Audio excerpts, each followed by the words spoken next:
उन्हें मुंगेली में लोकसभा चुनाव के तैनाती में लगे पुलिस जवान मन के द्वारा 100% और निष्पक्ष मतदान करवाए के उद्देश्य ले फ्लैग मार्च निकाले गए।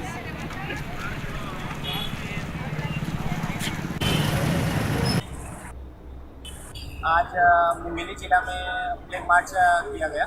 और इसमें सीआरपीएफ के और सीएफ के जवान शामिल थे और लगभग 120 जवान शामिल रहे और हमने 3 टीमें अलग अलग बनाई थी। एक थाना प्रभारी कोतवाली के नेतृत्व में, एक फालसा प्रभारी ऑफिसर के नेतृत्व में और एक जरा गाँव प्रभारी केशव नारायण आदि के नेतृत्व में 3 पार्टी अलग अलग क्षेत्रों में पूरे शहर को कवर करते हुए फ्लैग मार्च हमने किया। और इसका उद्देश्य यही है कि जनता के मन में ये विश्वास रहे कि हम लोग शांतिपूर्ण और निष्पक्ष चुनाव कराने के लिए प्रतिबद्ध हैं और किसी भी प्रकार से जो आपराधिक तत्व हैं उनके किसी भी खराब मंसूबे के उनको कामयाब नहीं होंगे।